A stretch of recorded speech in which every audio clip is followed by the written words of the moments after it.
Presenting now is Toyin Samuel Ajose.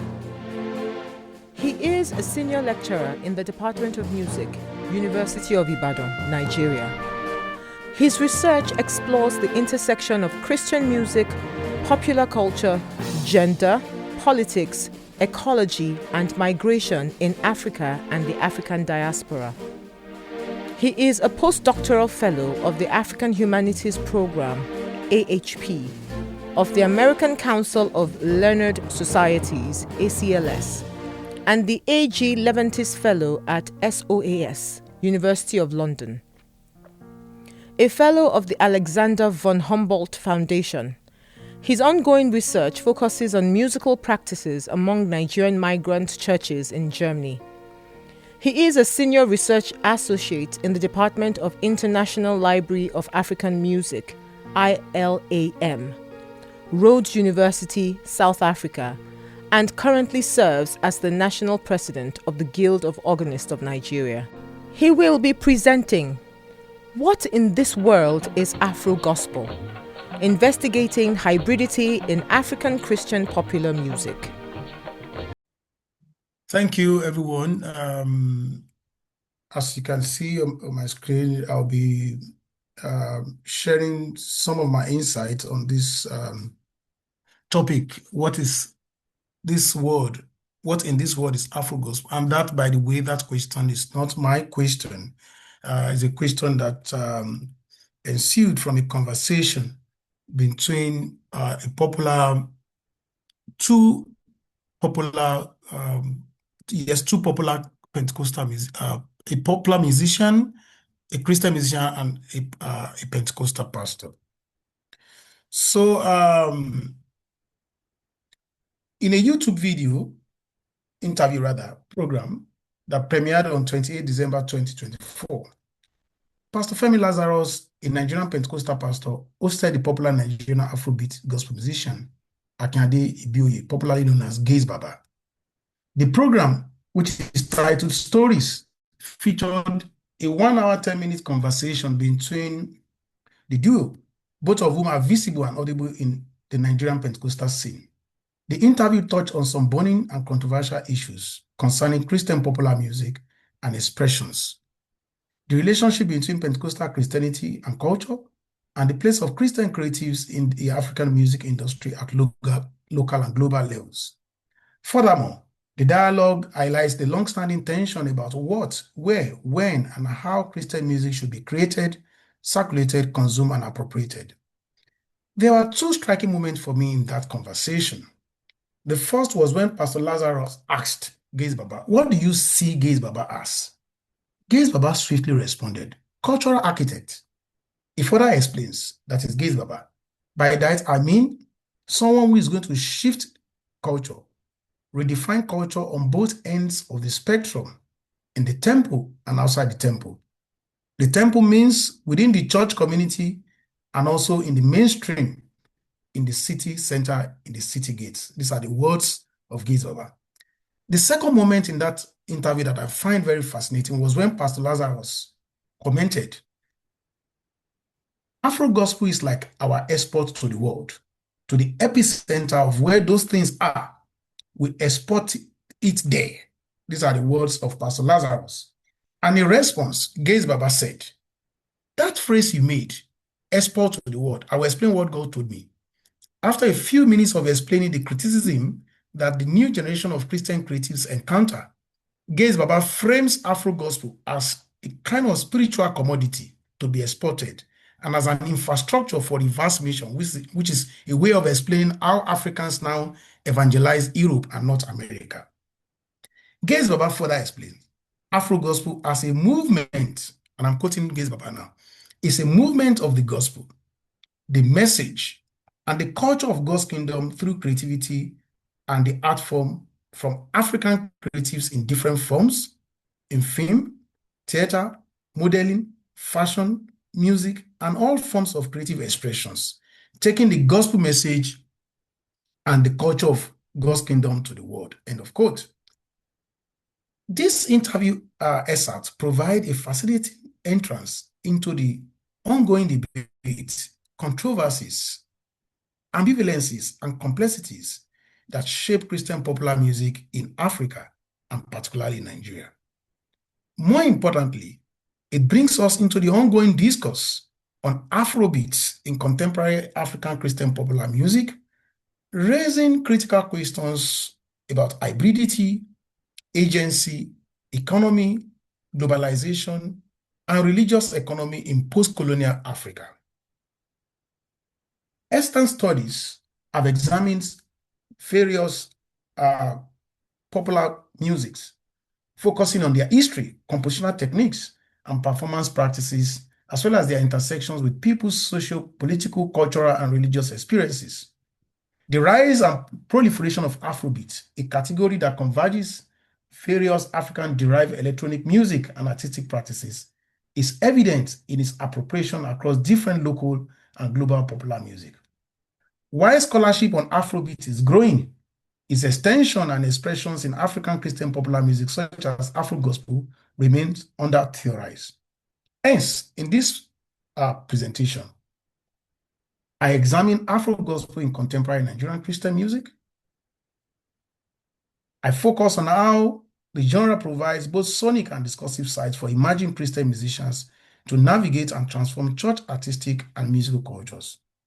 By reflecting on the music of selected AfroGospel artists, I show how AfroGospel draws on the value of Afrobeat to engender piety, reimagine evangelistic ideas, and promote Christian popular forms in Nigeria. With the growing popularity of various AfroGospel performances in Nigeria, AfroGospel music and performances in Nigeria, I suggest that the genre provides useful analytical lens for understanding hybridity in African Christian popular music arts. To nuance my discussion and analysis, I draw on Baba's thinking on hybridity, which focuses on the intersection of cultures and the production of hybrid identities. Baba's concept of hybridity emerges within the context of colonialism and post-colonialism, where cultural encounters, negotiations, and transformations take place. According to Baba, hybridity disrupts, please take note of that word, hybridity disrupts fixed notions of identity and challenges binary oppositions by embracing the liminal spaces in between, which it describes as the third space. These hybrid spaces offer possibilities for cultural adaptation, resistance, and the creation of new forms of expression and identity. It is within these hybrid spaces that marginalized individuals and communities can negotiate their agency and challenge hegemonic narratives imposed upon them. Baba argues that hybridity allows for the creation of new forms, identity, and cultural production that challenge essentialist notions of belonging and offer alternative mode of representation. In the context of African Christian popular music, Baba becomes particularly useful for thinking and experiencing how Nigerian Afro-Gospel musicians such as Gaze Baba draw from multiple cultures, for example, sacred and what you call sacred and mundane, or you call sacred and secular culture, hip-hop and church hymns to produce multi-layered identities in post-colonial Christian expressions. With Baba, Afro-Gospel converges as the hybrid space, that is the third space, where Pentecostal creatives, singers, dancers, musicians, hype men, DJs, etc., challenge the politics and poetics of normative church music. This accounts for why Gaze Baba, in his viral song No Turning Back, hinted we will shift the culture. I also draw on the thinking of Timothy Rice, an ethnomusicologist, who explored hybridity and identity in Christian popular music in Trinidad and Tobago through his framing of ethics of style. In his work, in his monograph, Make Some Noise, Gospel Music and Ethics of Style in Trinidad, Timothy Roman provides an in-depth exploration of styles in the discourse, production, and reception of Christian music in the Caribbean. Roman highlights the place of musical styles in framing and contesting identities, preserving the past and articulating the future of Christian music. within the full gospel community in Trinidad. Roman discusses how musical styles emerged as a point of tension among artists, audience, and members of the Christian community. Furthermore, excuse me, it focuses on 4 main musical styles to interrogate how young musicians in full gospel cycles, following their convention, mobilize local and popular music styles, including calypso, hardcore, soca rap, and jamu in their music activities. Roman argues that the ethics of style provides a useful analytical lens to examine the processes by which style becomes the vehicle for a multifaceted communal discourse about value and meaning. Ethics of style, according to Roman, provides the means of reinstating belief and conviction as significant indispensable sites for the analysis of meaning, production, and reception in music. So what Roman is saying is that the kind of style gospel musicians draw on fundamentally is shaped and determined by what they believe and their conviction about meaning of that style, and how this meaning, how their own meaning of that style, shapes their production and reception.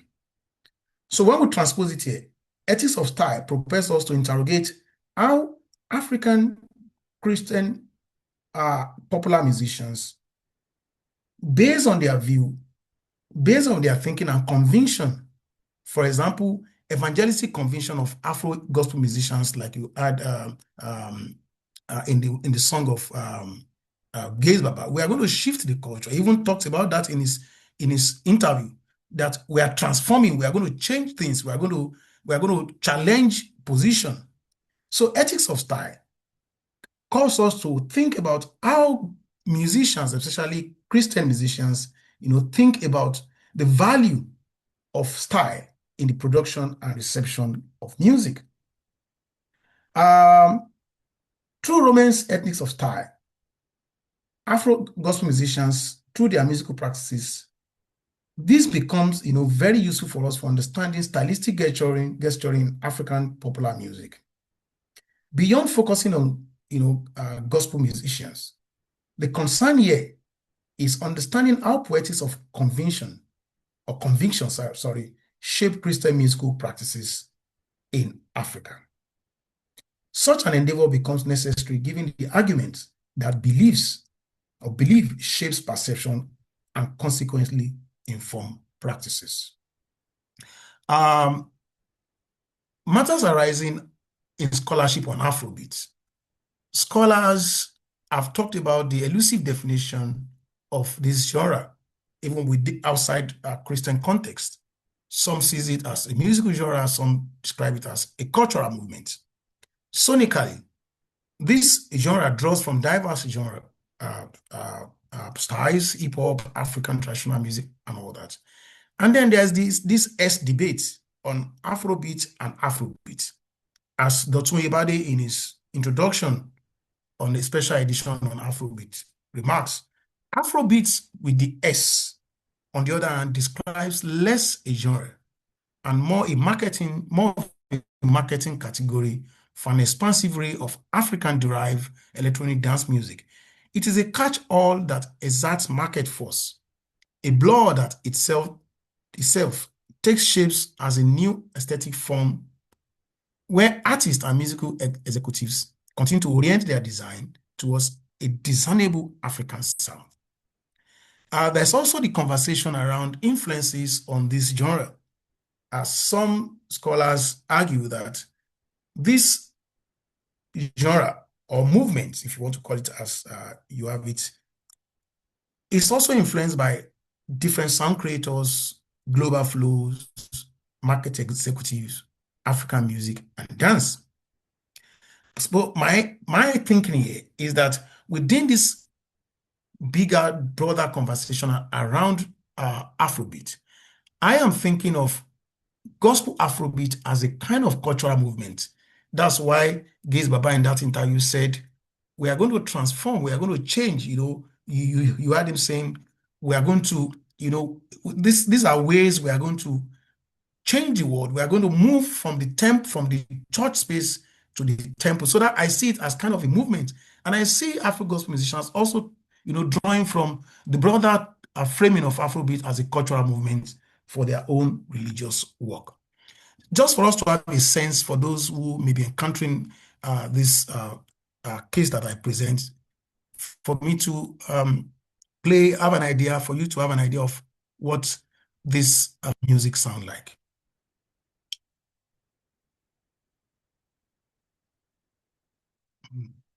Just a minute, please. Some of us may be familiar with the music, some of us may not be familiar with music, but just to provide it. Raise your voice and shout, come on.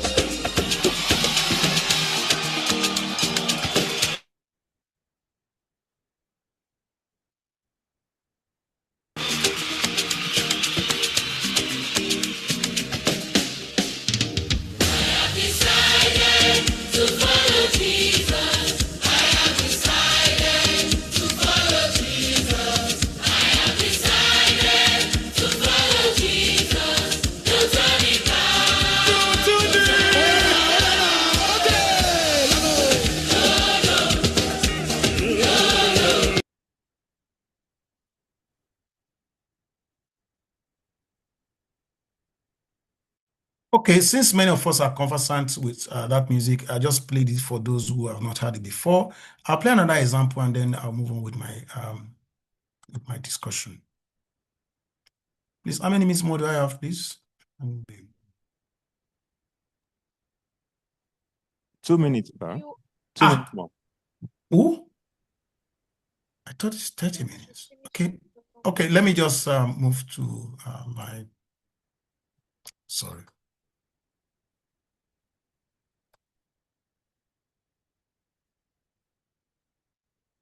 Okay, so let me just move to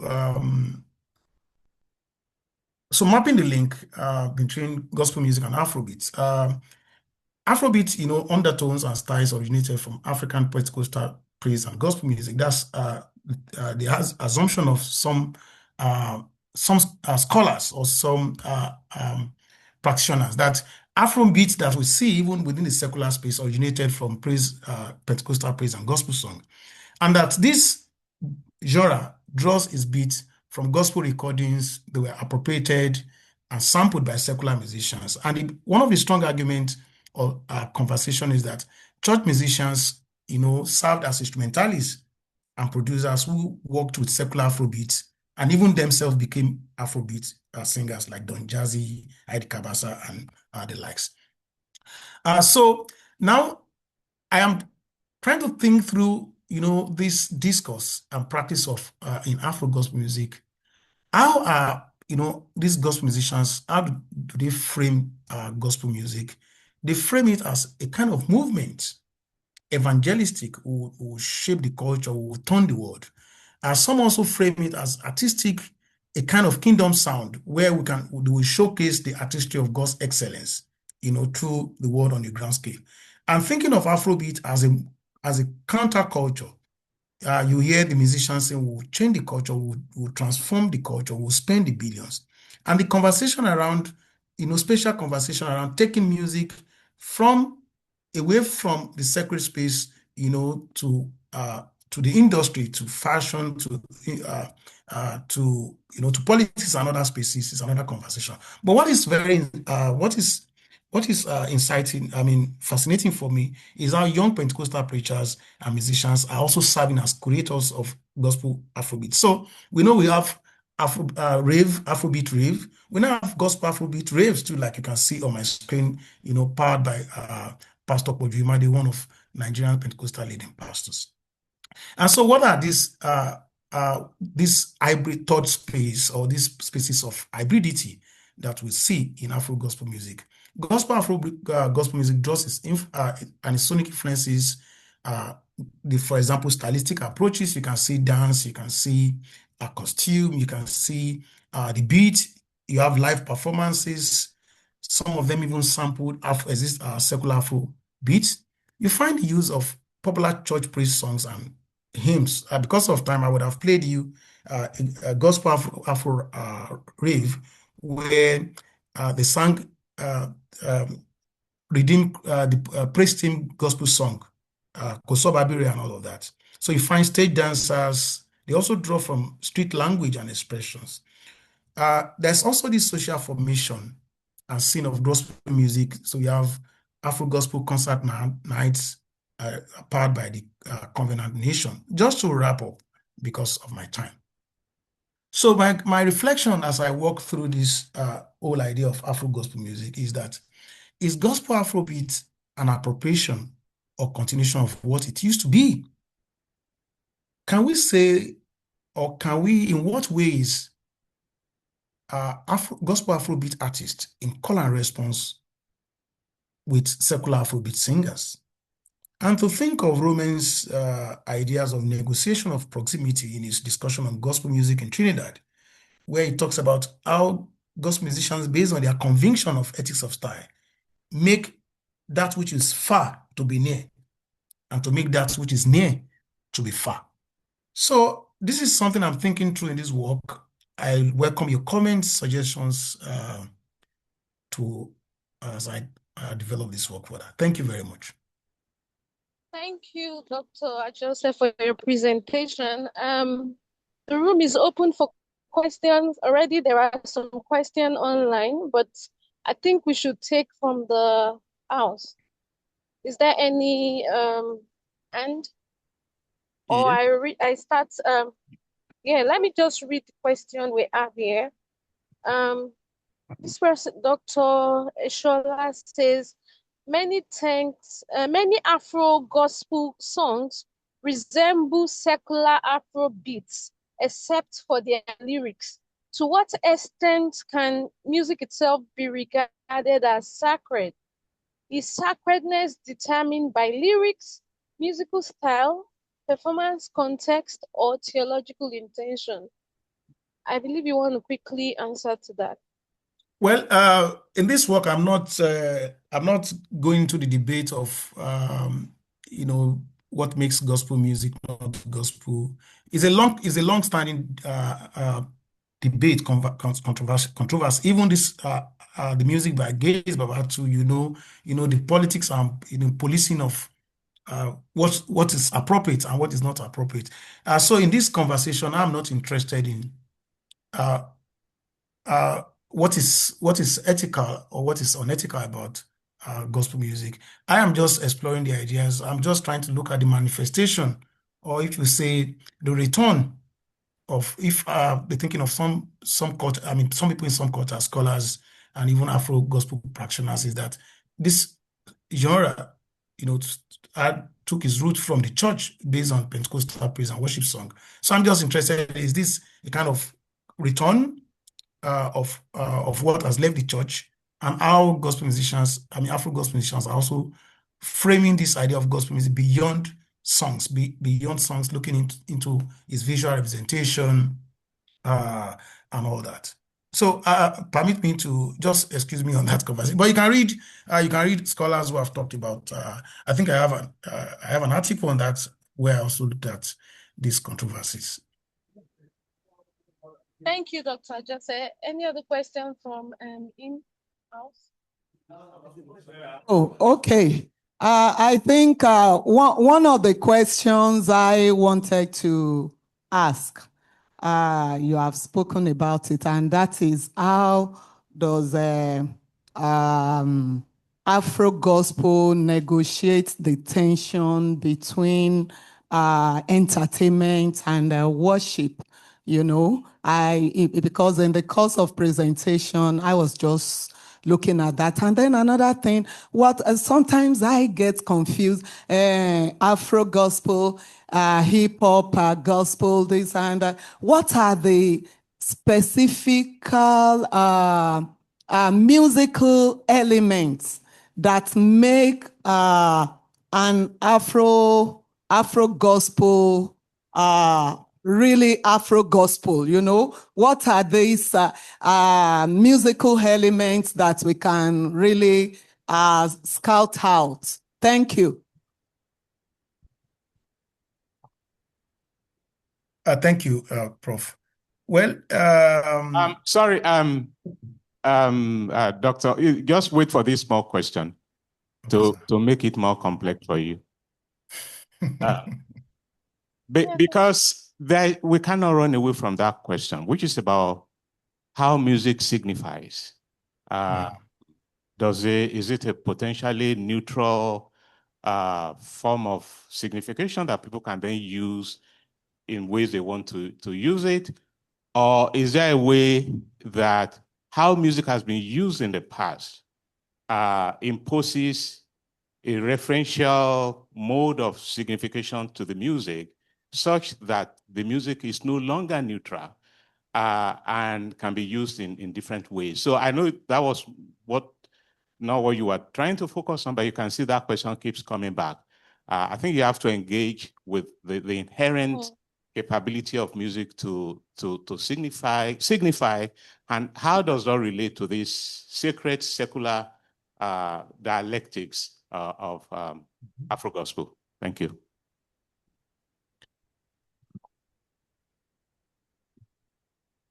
Yeah, okay, can I moderate? Yeah, go ahead, please. Okay, Go ahead, please. thank you, Prof, for harping on that question. I think for Afro-Gospel musicians, because they are trying to negotiate many spaces, they draw on whatever is available, to negotiate whatever they want to negotiate. For example, ability of music to signify. So if you listen to the viral music of No Turning Back, what Gaze Baba and tries to do is to draw on that significant meaning of that song, I have decided to follow Jesus, to challenge, normative, Christian music practices. For example, that song would have been rendered during maybe an altar call when Christians, are invited to rededicate their life or for conversion. So it draws on that significant meaning of that song to say, I have decided to follow Jesus, no turning back. However, because he wants to also challenge, these binaries of, it has to be done contemplatively. It drew on the affordances or on the particularities of Afrobeat, dance, style, language, to push forward, that same idea of, revolution, counter movements, countering the normative Christian, or if you call it the Puritan way of worship. So I agree with you that music signifies. However, composers can decide to take on which aspect of music, whether it's sound, whether it's instrumentation, whether it's dance, to push forward their agenda based on their conviction, which is what Timothy Roman talks about, that it is based on their conviction that they employ, stylistic practices in their work. So I agree with you, and I'm going to consider that in this work. Thank you. Yeah, thank you very much, Dr. Ajose, for engaging this work. A particular interesting conversation that we have this in music, because it's already out there. Whether it's an appropriation, whether it's a return, you need to, negotiate that further. But yeah, we're glad hybridity, using Omibabat's theory, whether it's from belief to perception to practice, or it is an evangelistic movement. We know sound is involved, music is involved, and the cultural mixing of sounds from Afrobeats to AfroGospel, the counterculture. All of this we've heard from your presentation. I want to believe that we continue this presentation and this talk further, because it's sorry, if we still have time, somebody's hand is up. I'm told the time is time is against, so I guess that person could continue the conversation with you. Thank you for your presentation. I hand over to Thank you. Thank you.